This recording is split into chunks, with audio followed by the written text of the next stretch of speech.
Assalamualaikum warahmatullahi wabarakatuh. A'udzu billahi minasyaitonir rajim. Bismillahirrahmanirrahim. Asyhadu an la ilaha illallah wa asyhadu anna Muhammadan abduhu wa rasuluh. Allahumma shalli ala sayyidina Muhammad wa ala alihi wa ashabihi ajma'in. Amma ba'd. Qala Allah ta'ala fi kitabihil karim. A'udzu billahi minasyaitonir rajim. Bismillahirrahmanirrahim. Ya ayyuhalladzina amanu taqullaha haqqa tuqatih wa la tamutunna illa wa antum muslimun. Wahai orang-orang yang beriman, bertakwalah kepada Allah dengan sebenar-benarnya takwa, dan janganlah engkau mati kecuali dalam keadaan muslim. Maha benar Allah dengan segala firman-Nya. Hadirin yang dirahmati Allah, alhamdulillahirabbil alamin. Puji syukur kepada Allah yang telah memberikan nikmat kepada kita semua, sehingga kita masih diberi kesempatan, diberi nikmat untuk melanjutkan ibadah puasa kita. Hadirin yang dirahmati Allah, tersebutlah sahabat. Siapa sahabat itu? Sahabat adalah orang yang hidup pada masa Nabi Muhammad SAW. Kemudian dia beriman. Dia bertemu Nabi Muhammad dan dia mati dalam keadaan beriman kepada Allah. Adakah orang yang bertemu hidup pada masa Nabi Muhammad tetapi tidak beriman kepada Nabi Muhammad? Dia adalah Abu Lahab. Bahkan ia adalah paman Nabi Muhammad. Ia bergaul kepada Nabi Muhammad, tetapi dia tidak beriman kepada Nabi Muhammad. Bisakah ia disebut sahabat? Tentu saja tidak. Kemudian berikutnya ada orang yang hidup pada masa Nabi Muhammad. Dia bertemu, dia bergaul, dia beriman kepada Nabi Muhammad, tetapi ia mengakhiri dalam masa akhir hidupnya dia murtad.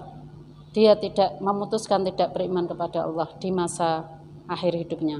Apakah ia bisa disebut sahabat? Tentu saja tidak.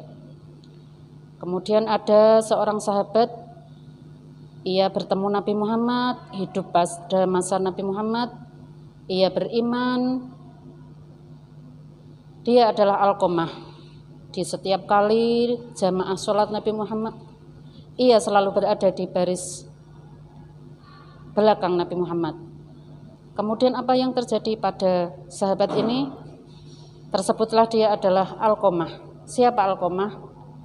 Dia adalah sahabat yang senantiasa mengikuti majelis ilmu Nabi Muhammad.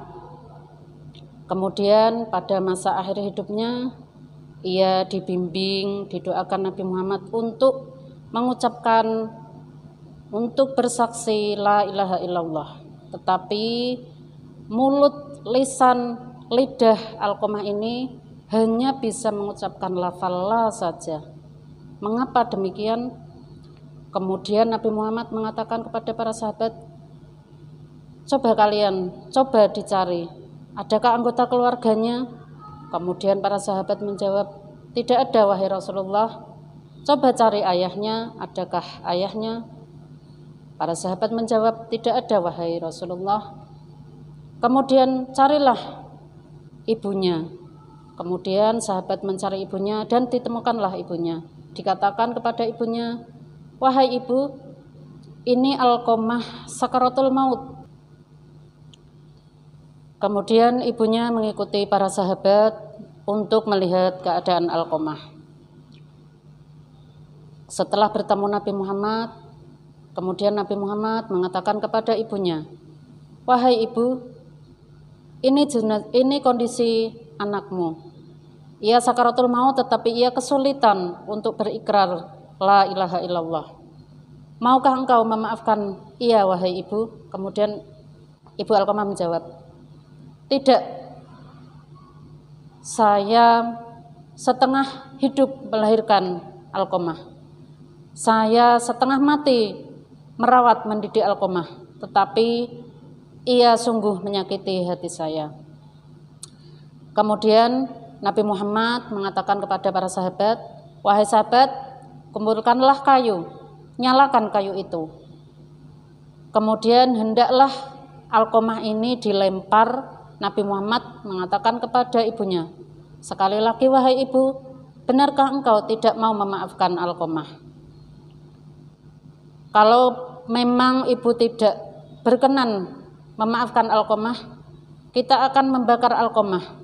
Lebih baik ia dibakar di api dunia ini daripada ia dibakar di api neraka. Sebagaimana kita ketahui, api neraka itu tentu saja sangat berbeda dengan api yang ada di dunia ini. Beberapa api yang ada di dunia ini kita lihat. Yang pertama adalah api yang berwarna merah.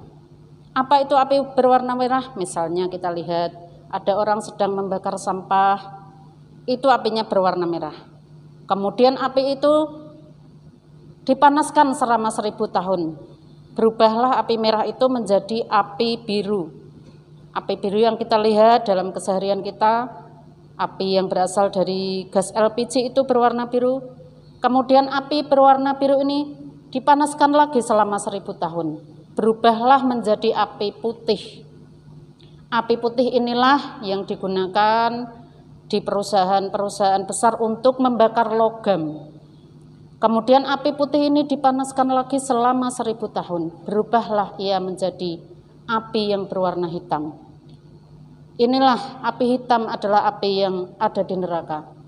Bahkan api putih itu untuk membakar logam. Bagaimana seandainya api hitam ini digunakan untuk membakar tubuh kita, membakar jasad kita? Bukankah kita akan hangus bahkan luluh lantak sejenak saja? Kemudian hendaklah tubuh Alqamah ini akan dilemparkan ke dalam api tersebut. Ibunya menghampiri Nabi Muhammad dan berteriak, wahai Nabi, jangan engkau bakar Alqamah.